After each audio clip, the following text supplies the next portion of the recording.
The Philadelphia 76ers square off against the Los Angeles Lakers in LA without Joel Embiid, without Ben Simmons, and without Josh Richardson. Do we have a shot in hell? Let's talk about it.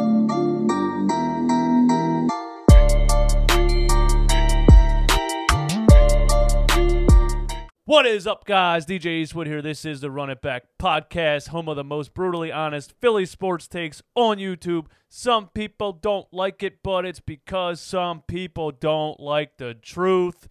Hit the subscribe button on the video if you're not subscribed already. 50% of you that watch these videos are not subscribed. I know it. YouTube tells me it. Just do me the favor and hit the subscribe button. Thank you. And hit the like button on the video. Every single person watching this video, go ahead and take a quick second to hit the like button. Helps me out tremendously. I greatly appreciate it. Let's get down to business. So, we're playing the Lakers today. Tonight at 10 o'clock. That's kind of why I did this pregame, because when a game is at like 7 o'clock and I only get a video up at like 3 or 4, there's not a whole lot of time for the video to do anything. But you guys have to wait till 10 o'clock to watch the game tonight. I have to wait till 10 o'clock to watch the game tonight. So I'm giving you something to do in the meantime. Listen to me ramble and give my thoughts on the game. So, you know, I figured I'd make a pregame video. I wouldn't expect much tonight. I'm not trying to be pessimistic here. And I said the same thing about the Clippers game. But the Lakers are much better than the Clippers. And the Lakers are much better than the Clippers for one reason. LeBron James. Okay? LeBron James just beat the Pelicans, who are the Lakers of last year. Remember, he traded every single player on the Lakers for Anthony Davis to the Pelicans, and then Anthony Davis didn't even play last night, and 2 nights ago, and LeBron beat all of his old teammates. So, I mean, that just shows you what kind of impact this guy has on the team, on players around him, everything. You know what I mean? You guys all know what LeBron James can do. He makes everybody's job easier. He makes everybody around him better. It's going to be a tough task. Let's just get right into the points of this video. Josh Richardson is out. You know, he had the concussion last game. In the Clippers game, he left in like the first quarter. I thought he broke his nose. They called it a nose contusion at first. Now they're calling it a concussion. I don't know which it is. I think he collided heads with another player or something like that. But, you know, we greatly miss Josh Richardson in the lineup. And there's things that Josh Richardson does that don't show up on the box score, that don't show up on the stat sheet, that greatly impact the game. The main thing that he does is play one-on-one on-ball defense. He's one of the best in the league. I mean, he is so hard to score on. He can guard literally anybody in the NBA one-on-one on the perimeter. It's just a skill set that every team desperately needs in today's day and age, and we have that in Josh Richardson, but we don't get that tonight versus the Lakers, and it sucks, and it's a tough blow, especially without Ben Simmons and Joel Embiid. One of the main reasons we shut down superstars in the NBA is the combination of Ben Simmons and Josh Richardson playing on-ball defense. We don't have either of those guys now, so it's going to be tough. You also miss Josh Richardson's offensive game, his combo guard abilities, his ability to shoot the three, his ability to take the ball when the play breaks down and create a shot. He gets a nice little mid-range and some step-back jumpers. He really keeps us in games with his offense and his defense, so it sucks to not have Josh Richardson in this game on this West Coast road trip. It's a high hill to climb. It's a tough task, but the heart that this team showed against the Clippers 2 nights ago, I believe they have a chance in this game. I know. DJ Eastwood, you're being so optimistic. What the hell is going on here? You hate the Sixers. You want them to lose in the first round so Brett Brown gets fired. What makes you think? I'm just being realistic here. The heart that they showed me against the Clippers tells me that they have a shot against anybody if they play with some emotion and heart and passion and play hard, and I'll get into all the things they need to do. Will Shake Milton continue to rise?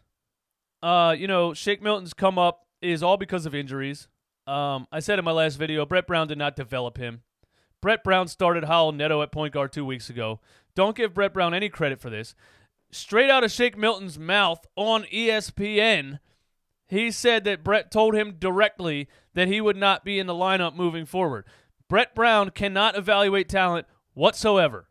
And don't give me that Shake was playing bad in the beginning of the season. Shake was playing good, had a knee injury, and then was a little rusty when he came back.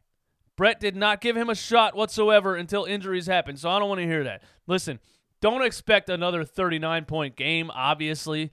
I mean, the chances of Shake Milton putting up back-to-back 40-piece nuggets is like just snowball's chance in hell, but I would expect a 20-piece.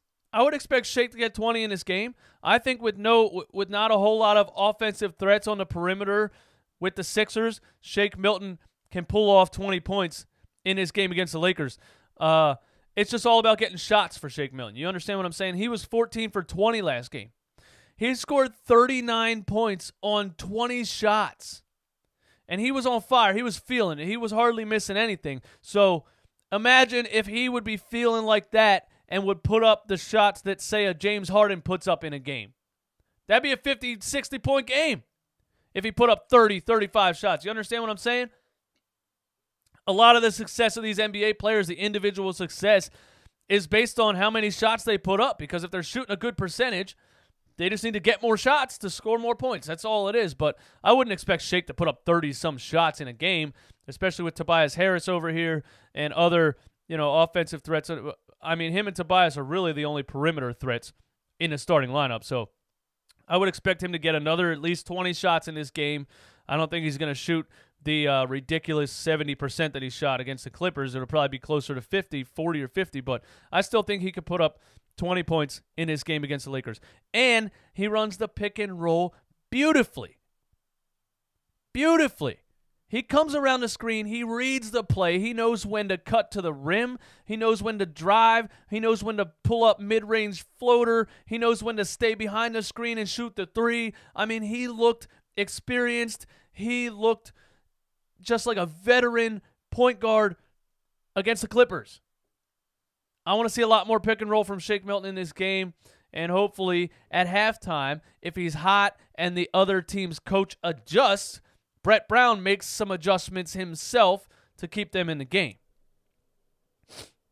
Tobias Harris shooting on the road. Tobias Harris shot pretty well against the Clippers, a lot better than he's shot recently on the road. So I would love to see Tobias Harris keep up his hot shooting on the road in LA. I think it's something about Tobias having played for the Clippers before. Every time he goes into that building, he just has this level of, I want to show these guys that I still got it, that I can still get buckets like I did when I played for the Clippers. I think it's just a mental thing with Tobias Harris, and I would expect him to have a decent shooting night tonight also.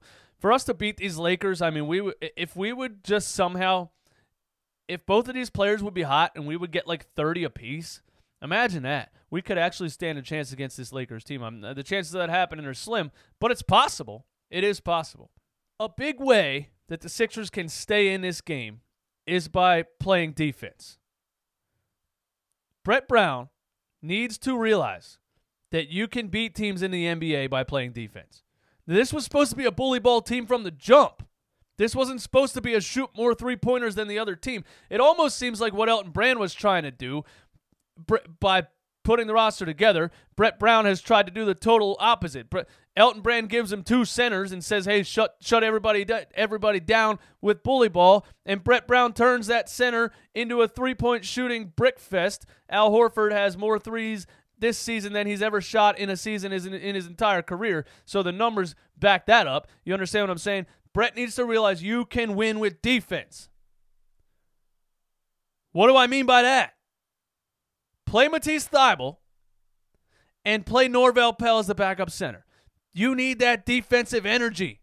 Bring Norvel Pelle into the game early. If he gets in early foul trouble, which he does a lot when he gets minutes because he's just, let's be honest, not that finesse of a player. He's just kind of a big athletic dude that sprints around and blocks shots into the ninth row. But I love it. Just put him in the game. If he gets a couple of quick early fouls, get him out. It does. What's the big deal here? You understand what I'm saying? Play Norvel Pelle. Al Horford ain't playing no defense. We already know that. Al Horford's playing defense with his arms down. We need some defensive energy in this game. You don't need to win this game by outshooting the other team by shooting more threes. Listen, the Lakers and the Sixers are both right around 35.8% from three. Actually, Lakers are 35.8. The Sixers are 35.7. Neither team is a great three-point shooter. The Lakers are ranked 16th in the league. The Sixers are ranked 17th in the league. If you look at team statistics, we're actually very similar to the Lakers in a lot of stats. You can win this game by playing defense. I would like to see Matisse Thybulle have more minutes than Furkan Korkmaz. Unless Furkan's having one of those games where he's on fire, that's fine. But if he's not making shots, I would like to see Matisse Thybulle have more minutes than Korkmaz, and I would like to see Norvel Pelle come in the game before Kyle O'Quinn and before you decide to run Mike Scott at center. I'm not against playing small ball, but that's against the Clippers. This Lakers team is not small ball, okay? They got JaVale McGee in the center. They got Dwight Howard in the center. We need to play defense, and we need to stick with them as far as rebounding. Anthony Davis is out. That's good for us. They don't really have an offensive threat in the paint, you know? So maybe Al Horford can get away with his putrid no-arm defense. The Lakers don't have an offensive threat in the paint with Anthony Davis out. That should bode well for us if we can play some decent perimeter defense. I don't think we'll have any trouble with them getting a bunch of points in the paint, hopefully.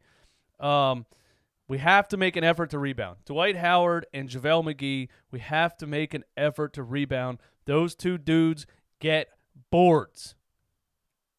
Our centers, on the other hand, Al Horford averages about 6.5 rebounds a game. I would like to see Norvel Pelle in there a lot more than he played against the Clippers. Just for his energy, he's going to fight to the teeth. He's going to fight to death to get a rebound. That's what we need in this game.